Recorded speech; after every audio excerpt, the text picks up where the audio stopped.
ជំរាបសួរបងប្អូនទាំងអស់គ្នាកុំភ្លេចជួយចុច Subscribe Channel របស់ខ្ញុំម្នាក់មួយផងដើម្បីជាកម្លាំងចិត្តដល់ Admin ធ្វើវីដេអូសម្រាយរឿងឲ្យអ្នកទាំងអស់គ្នាបន្តទៀតតោះកុំឲ្យខាតពេលវេលាយូរយើងបន្តទៅសាច់រឿងយើងបន្តទៀតលុះដល់ថ្ងៃបន្ទាប់មហាសន្និបាតនាគរួមកម្លាំងក៏បានចាប់ផ្ដើមឡើងជាផ្លូវការជាមួយនឹងវត្តមានមនុស្សម្នាចូលរួមយ៉ាងកកកនៅកន្លែងរងចាំចុះឈ្មោះគូយ៉ាងឈុនធុនត្រន់នឹងជួរដ៏វែងដែលត្រូវរងចាំដល់ពេលបាយថ្ងៃត្រង់ចំណែកឯស៊ូអាវិននៅតែញ័ររន្ធត់ខ្លាចព្រឹទ្ធាចារ្យខ្លាឃ្មុំគឺព្រឹទ្ធាចារ្យលីត្រឡប់មកកាត់ក្បាលនាងសួរថាតើយើងអាចប្រាប់ឲ្យព្រឹទ្ធាចារ្យខ្លាឃ្មុំនោះទៅសំងំដេកក្នុងរុនវិញបានទេគូយ៉ាងឈុនក៏និយាយលេងសើចថាឥឡូវជារដូវផ្ការីកហើយបើនាងខ្លាចគួរតែនៅទៅក្នុងបន្ទប់ទៅនាងតបវិញថាលោកតាបញ្ជាឲ្យនាងនៅជាប់ជាមួយអ្នកប្រុសតូចគូយ៉ាងឈុនក៏ប្រាប់ថាគេមិនហ៊ានឲ្យនាងល្មើបញ្ជារបស់លោកតានាងទេហើយប្រាប់សូអាទៀតថាមូអាននឹងជួយការពារពូយើងពីខ្លាឃ្មុំនោះមូអានឮហើយក៏អាចមកសួរថាពួកគេកំពុងនិយាយពីអ្នកណាជាខ្លាឃ្មុំគូយ៉ាងឈុនប្រាប់ថាគឺនិយាយពីព្រឹទ្ធាចារ្យលីមូអានឆ្ងល់ថាតែខ្លួនអាចតតាំងជាមួយព្រឹទ្ធាចារ្យលីយ៉ាងដូចម្ដេចបើតាមពិតខ្លួនត្រូវហៅព្រឹទ្ធាចារ្យលីដោយការគោរពបំផុតនោះរួចមូអានក៏និយាយបន្លាចសូអាថានេះប្រហែលជាថ្ងៃចុងក្រោយរបស់នាងហើយមានតែយកនាងទៅឲ្យព្រឹទ្ធាចារ្យលីស៊ីទេទើបត្រូវសូអាចាប់ផ្ដើមភ័យឬនាងនិយាយថាបើថ្ងៃនេះជាថ្ងៃស្លាប់មែនក៏មិនអីដែរឲ្យតែគ្រប់គ្នាមានក្តីសុខគូយ៉ាងឈុនឃើញនាងចាប់ផ្ដើមពិបាកចិត្តក៏ប្រាប់ថាវាគ្រាន់តែជាការលេងសើចរបស់មូអានប៉ុណ្ណោះសូអាចង្អុលទៅទូបលក់របស់ញ៉ាំហើយនិយាយថាលោកតាប្រាប់នាងថានាគដែលស្លាប់ទាំងញ៉ាំឆ្អែតគឺមើលទៅស្អាតជាងនាគស្លាប់ទាំងឃ្លានជាពិសេសបើបានញ៉ាំនំប៉ាវមុនស្លាប់ទៀតគឺរឹតតែល្អបន្តិចក្រោយមកមូអាននិយាយថាអ្នកព្រុតបជាចិត្តល្អចំពោះអ្នកបម្រើណាគូយ៉ាងឈុនសួរទៅវិញថាតើមូអានមិនឃើញទេឬថានាងអង្វរសុំញ៉ាំនំប៉ាវឡើងចង់ដាច់ខ្យល់ទៅហើយម្យ៉ាងទៀតនាងក៏មិនសូវយល់ថាអ្វីទៅជាអ្នកបម្រើច្បាស់នោះដែរមូអានក៏បង្អាប់ថាទោះជាយ៉ាងណាក៏ចុងក្រោយអ្នកប្រុសនៅតែទិញនំប៉ាវឲ្យនាងញ៉ាំដដែលគូយ៉ាងឈុនព្យាយាមដោះស្រាយតែដឹងខ្លួនថាមូអាននិយាយត្រៃខ្លួនក៏នៅស្ងៀមចង្អៀនមូអានគិតក្នុងចិត្តថាអ្នកប្រុសទួចគូយ៉ាងឈុនពិតជាខុសប្លែកពីពាក្យចចាមអារ៉ាមមែនដូច្នេះហើយទើបយើងមិនគួរជឿពាក្យចចាមអារ៉ាមទាំងអស់នោះទេគូយ៉ាងឈុនប្រាប់មូអានថាមូអានគិតច្រើនពេករឿងនំប៉ាវហើយរួចក៏សួរមូអានថាតើលោកធ្វើជាអង្គរៈឲ្យខ្លួនបានប៉ុន្មានសប្តាហ៍ហើយមូអានឆ្លើយថាទើបតែបាន2សប្តាហ៍ប៉ុណ្ណោះគូយ៉ាងឈុនគិតក្នុងចិត្តថាមូអានប្រហែលជាត្រីបានចាត់តាំងឲ្យមកការពារគេភ្លាមមុនពេលនៃគេបានវិលត្រឡប់មកពីអតីតកាលទើបមូអានមិនសូវដឹងរឿងអាក្រក់របស់គេភ្លាមនោះមានសំឡេងស្រែកហៅថាអ្នកនាងគូយ៉ាងឈុនភ្នែកព្រឹតយើងឃើញអ្នកបម្រើម្នាក់ប្រាប់ឯនាងរបស់ខ្លួនថាកុំអោយដាល់ផ្ដេសផ្ដាស់អ្នកឯងឯនាងម្នាក់នោះតបថាពួកគេកុំបារម្ភព្រោះមហាសន្និបាតបែបនេះ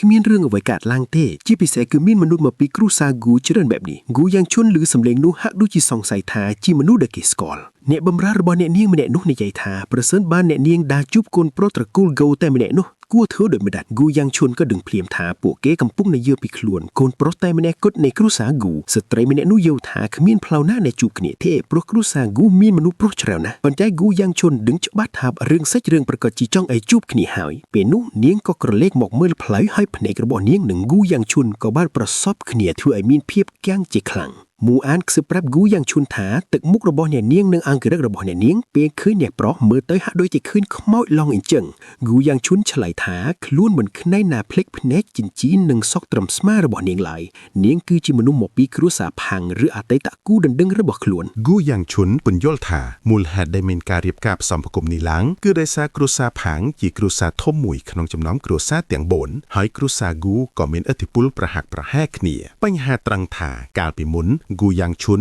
បង្កបញ្ហាច្រើនណាស់ទាំងលួចទៅដើរលេងចោយកាវឹកហាត់និងពាក្យចចាមអារ៉ាមអាក្រក់ជាច្រើនអ្វីដែលធ្វើឲ្យទំនាក់ទំនងនេះបែកបាក់បំផុតគឺសម្ដីដែលគូយ៉ាងឈុនបាននិយាយទៅកាន់នាងកាលពីមុននាងសួរខ្លួនថាហេតុអ្វីលោកនៅទីនេះគូយ៉ាងឈុនតបវិញថានោះជាពាក្យរបស់ខ្ញុំដែលត្រូវនិយាយមុនទេតើនាងមកធ្វើអ្វីនៅទីនេះនាងខឹងហើយសួរថាហេតុអ្វីក៏ឯងឆ្លើយម្លេះទាំងដែលខ្ញុំមានអាយុច្រើនជាងឯង1ឆ្នាំគូយ៉ាងឈុនក៏សុំទោសបែបប្រងើយហើយហៅសូអាឲ្យត្រឡប់ទៅវិញគូយ៉ាងឈុនប្រាប់យ៉ាងនាងនោះថ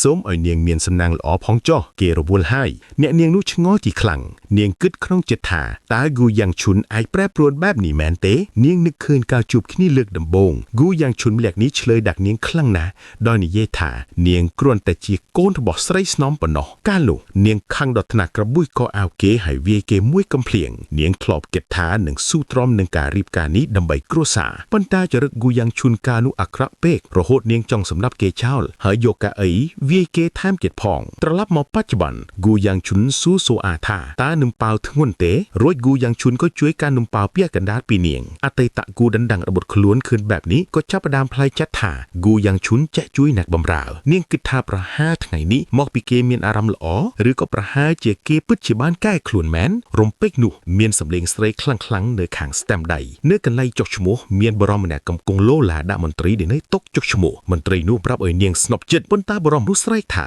ขล้วนขมีนเปลตี้บักขล้วนเตรเกจับบ้างตาหนุนาตัวข้อเตามูอ่านจ่องตะจุยอันตรากุมปนตากูยังชนปรับทาเรื่องชลุกขยี้ในกำลังจกชโมเจเรื่องธรรมดาเต้จำเอาในเยี่ยมในกรูซากูจัดกาโจปนแต่สลับแต่กูยังฉุนคืนบรมแนนุเมียนเปียจินซีนปัวสไว้ด้วยอาเตตากูนำเรื่องอบักขล้วนได้หายบรนุกบาลปลายกบกุนจับในเยี่ยมในกรูซากูเบ้าแต่หนึ่งได้อย่างคลั่งมนตรีในตกจกชโมซัวเตบรนุแต่งสระล่างกลางถาตาเกกำปูฟื้นเอาไว้บรนุช่วยถาเกบานบังหายสมรรถภาพอ้อยคืนหายตาไอเหล่านี้เกไอโจรุมประกวดเข้ามหาสำเนิบาทบ้านหายหรือเน่ามนตรีนุตอบวินเพลียมถาปิดจีมันบ้านดัดขาดบนต่อไปเกบานบังก้อจำลวกแบบนี้กูยังฉุนโชเมื่อได้สงบสงัดคณะเดมูอ่านจ้องตือจุ้ยอันตรากรมจำไนสู้อาวินเนียงหะดูจีเมียอารมณ์รบเพิบหนึ่งจำไล่7 ครั้งจำพวกก้าวีตอบหนุกูยังฉุนบายมอปรับมูอ่างถาลอลเป้แต่พวกยังตรึงเตยให้มูอ่านชงอถาตาวยังปุดจิจ้องตุกเจ้าเรื่องนี้แมนหรือกูยังฉุนปรับถาเก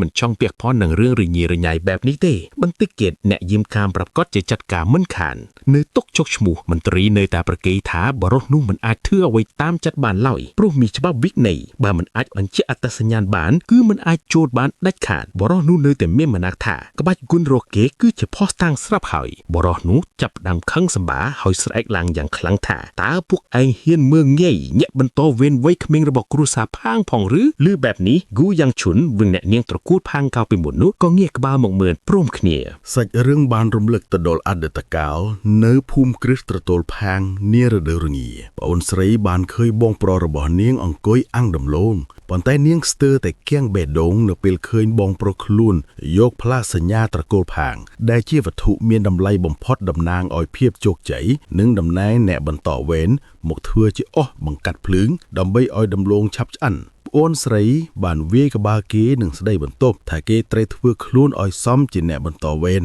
ប៉ុន្តែបងប្រុសបែរជានិយាយទាំងសោកសៅថាគេចង់ឃើញពិភពលោកខាងក្រៅឲ្យបានច្រើនជាងនេះចុងក្រោយគេក៏បានលួចចាក់ចេញពីផ្ទះដោយបន្សល់ទុកតែក្រដាស់មួយសន្លឹកដោយសរសេរថាចេញក្រៅមួយផ្លេតប៉ុន្តែការចេញក្រៅមួយផ្លេតរបស់បងប្រុសខ្លួនគីបាត់អស់រយៈពេល4 ខែរហូតបងស្រីតាមរកឃើញថាគេបានមកដល់តំបន់សានស៊ីនីឯងត្រឡប់មកបច្ចុប្បន្នវិញបរិះនោះបានគំរាមថាតើត្រូវឲ្យគេប្រើក្បាច់គុណដែលរាត្រីងងឹតបង្ហាញឲ្យមូលសិនមែនទេទើបជឿថាគេជាមនុស្សមកពីត្រកូលផាងពិតមែនមុខអានខ្សឹបប្រាប់ហ្គូយ៉ាងឈុនថាក្បាច់គុណនោះពិតជាក្បាច់ផ្បាច់មុខរបស់ខ្សែឈាមត្រកូលផាងមែនហ្គូយ៉ាងឈុនបំរុងនឹងដារកិច្ចទៀតហើយតែប្រថាចាលីបានលិចមុខមកម្ដងទៀតប្រថាចាលីបានប្រាប់ឲ្យអ្នកចុះឈ្មោះអនុញ្ញាតឲ្យបរិះម្នាក់នេះចូលរួមចុះព្រោះបើគេហ៊ានលើកយកក្បាច់ដាវរាត្រីងងឹតមកនិយាយបង្ហាញថាគេមិនមែនជាមនុស្សបោកប្រាស់ឡើយបរិះម្នាក់នោះបានណែនាំខ្លួនថាខ្ញុំឈ្មោះផាងវូអ៊ីនជាអ្នកបន្តវេននៃត្រកូលផាងថាងវូអ៊ីនសម្ដែងការគោរពចំពោះប្រថាចាលីដែលជាម្ចាស់ក្បាច់គុណកណ្ដាប់ដៃអណ្ដោតភ្លើងបរិសុទ្ធនៃត្រកូលគូប្រថាចាលីសើចហើយប្រាប់ថាគេពិតជាជឿថាវូអ៊ីនជាមនុស្សមកពីត្រកូលផាងមែនព្រោះគេមានមុខមាត់ដូចឪពុកគេបេះបិទហើយថែមទាំងមានរាងកាយមាំមួនដែលជាលក្ខណៈពិសេសរបស់ត្រកូលផាងទៀតផងប្រថាចាលីបានបញ្ជាក់បន្ថែមថាក្រៅពីរូបរាងកាយចិញ្ចៀននៅលើម្រាមដៃរបស់គេក៏ជាភស្តុតាងគ្រប់គ្រាន់ដើម្បីបញ្ជាក់អំពីអត្តសញ្ញាណដែរហ្គូយ៉ាងឈុននឹកឃើញភ្លាមថាប្អូនស្រីរបស់គេដែលឈ្មោះផាងអាហេក៏ពាក់ចិញ្ចៀនដូចគ្នានេះដែរប្រថាចាលីបានសួរវូអ៊ីនពីមូលហេតុពិតប្រាកដដែលរូបគេចង់ចូលរួមការប្រកួតនេះទាំងដែលវាជាការប្រកួតដើម្បីជ្រើសរើសសមាជិកកងពលដាវរបស់ត្រកូលគូសោះវូអ៊ីនឆ្លើយយ៉ាងរំភើបថានៅត្រកូលផាងវាគ្មានអ្វីសប្បាយសោះព្រឹទ្ធាចារ្យលីសោយឡើងយ៉ាងខ្លាំងរួចស៊ូយថាតើគេមានបានសុំការអនុញ្ញាតពីគ្រួសារដែរឬទេវូអ៊ីនសោយតបថាគេដឹងច្បាស់ថាគ្រួសារមិនអនុញ្ញាតឡើយទើបគេសម្រេចចិត្តលួចរត់ចេញពីផ្ទះតែម្ដងព្រឹទ្ធាចារ្យលីសោយរហូតដល់ហូរទឹកភ្នែករួចងាកមករាយចំអកឲ្យហ្គុនយ៉ាងឈុនថា วูอินได้មានអាយុទៅតែ23ឆ្នាំរូបនេះគឺជាបិសាយក្បាត់គុណដែលត្រកូលផាងបានបណ្ដុះបណ្ដាលមកបានយ៉ាងល្អមិនដូចជាអាលងងតូចគួនយ៉ាងជុននៃគ្រិនត្រកូលគូរបស់លោកឡាយមួអាននិងសូអាលួយខ្សឹបគ្នាអានិតអែប្រតូចរបស់ខ្លួនដែលត្រូវប្រតិចាលីជេទាំងកណ្ដាលបកតែគួនយ៉ាងជុនប្រាប់ឲ្យពួកគេស្ងាត់ព្រោះគេលឺច្បាស់ណាស់គួនយ៉ាងជុនគិតក្រាំងចិត្តថាប្រសិនបើបុរសម្នាក់នេះពិតជាវូអ៊ីនមែននោះគេពិតជាបិសាចមែនហើយព្រោះក្នុងពេលដ៏ខ្លីខាងមុខគេនឹងទទួលបានគោរពមងារជាអធិរាជដាវ Blade Emperor គួនយ៉ាងជុនឆ្ងល់ថាចុះប្អូនស្រីគេមកធ្វើអីនៅទីនេះដែរបន្ទាន់និយាយផុតពីមាត់ផងអាហេក៏រត់ស្រែកឲ្យបងប្រុសទាំងក្តីបារម្ភរួចហុកថែកចំកណ្ដាលមុខបងប្រុសខ្លួនឯងមួយទំហឹងរហូតដល់វូអ៊ីនខ្ទាតទៅបុកនឹងខ្លោងទ្វារមហាសន្និបាតអាហេខឹងខ្លាំងណាស់នាងស្ដីបន្ទោសបងប្រុសថាជាអ្នកបន្តវេនត្រកូលបែរជាលួចរត់ចេញពីផ្ទះដោយទុកត្រឹមតែក្រដាសមួយសន្លឹកវូអ៊ីនព្យាយាមអង្វរសុំឲ្យនាងស្ដាប់ហេតុផលតែអាហេមិនស្ដាប់ឡើយហើយចាប់ផ្ដើមប្រើហិង្សាយ៉ាងសាហាវដាក់បងប្រុសខ្លួននៅចំពោះមុខគួនយ៉ាងឈុននិងប្រតិចាលីគួនយ៉ាងឈុនប្រាប់ប្រតិចាលីឲ្យជួយខ្វាន់នាងខំខ្លាយវូអ៊ីនដាច់ខ្យល់ស្លាប់តែប្រតិចាលីតបវិញថាខ្លួនមើលទៅសប្បាយតាវូអ៊ីនស្រែកហៅប្រតិចាលីឲ្យជួយសង្គ្រោះជីវិតគេនៅពេលប្រតិចាលីចូលទៅខាត់អាហេបានសម្លុកទាំងកំហឹងរួចសួរថាអ្នកណាហ៊ានមកចែកដឹងរឿងគ្រួសារខ្ញុំប៉ុន្តែគ្រាន់តែឃើញថាជាប្រតិចាលីឈរនៅពីមុខភ្លាមនាងក៏បដូរចរិត180ដឺក្រេភ្លាមពីខ្លាប្រែតែកូនឆ្មាតូចគួរឲ្យស្រឡាញ់រួចប្រញាប់លែងខ្លួនបងប្រុសដែលដេកដូចជាសាកសពនៅលើដីហើយងាកមកសុំទោសប្រតិចាលីចំពោះការណែនាំខ្លួនដ៏យឺតយ៉ាវរបស់នាងអាហេបានសុំទោសប្រតិចាលីដែលត្រូវមកឃើញទស្សនវិជ្ជាមិនសមរម្យបែបនេះប៉ុន្តែប្រតិចាលីបែរជានិយាយថាគាត់ពិតជាសប្បាយចិត្តដែលបានជួបមនុស្សកំប្លែងដូចជាវូអ៊ីនអាហេបំរុងនឹងអូសបងប្រុសត្រឡប់ទៅផ្ទះវិញប៉ុន្តែវូអ៊ីនបានធូរមុខមាំរួចបញ្ជាក់យ៉ាងច្បាស់ថាគេមិនទិញណាទាំងអស់វូអ៊ីនប្រាប់ថាត្រកូលផាងមិនមានអ្វីសប្បាយទេហើយគេចង់សាក់លបងជីវិតនៅខាងក្រៅមុនពេលត្រូវបង្ខំចិត្តឡើងធូរជាមេត្រកូលនៅពេលអនាគតវូអ៊ីនមិនចង់ឲ្យប្អូនស្រីរបស់ខ្លួនត្រូវមកទទួលបន្ទុកដ៏ធ្ងន់នេះជំនួសគេឡើយទើបគេព្រមទទួលតំណែងនេះទាំងមិនពេញចិត្តគួនយ៉ាងឈុនព្យាយាមប្រាប់ប្រតិចាលីថាគុំឲ្យវូអ៊ីនចូលរួមអីខ្លាចមានបញ្ហាជាមួយត្រកូលផាងប្រតិចាលីក៏ចាប់ផ្ដើមរារាដែរតែចុងក្រោយក៏រកឃើញដំណោះស្រាយមួយគឺបើវូអ៊ីនអាចទប់ទល់នឹងឃ្លងចំនួន10ក្បាច់នោះលោកនឹងអនុញ្ញាតឲ្យគេចូលរួមមហាសន្និបាតនេះគ្រប់គ្នាខ្ញាក់ផ្អើលជាខ្លាំងមិននឹកស្មានថាប្រតិចាលីដាក់លក្ខខណ្ឌបែបនេះឡើយមិនទាន់និយាយផុតពីក្បួនច្បាប់ផងវូអ៊ីនដែលជាបិសាយក្បាច់គុណបានប្រោលលបឿនដួចផ្លេចបន្ទួលរត់ទៅឆក់ដាវពីអ្នកបម្រើឈ្មោះយូប៊ីរួចហក់ទៅវាឈ្មោះប្រតិចាលីពីខាងក្រៅតែម្ដងប្រតិចាលីសើចថាយ៉ាងគិញអាយរួចនិយាយថាឯនេះពិតជាចិត្តក្តៅមែនមុននឹងបញ្ចេញថាមពលអោរ៉ាដ៏មហាមហិដែលមើលទៅដូចជាសេចក្តីស្លាប់ទៅកាន់វូអ៊ីន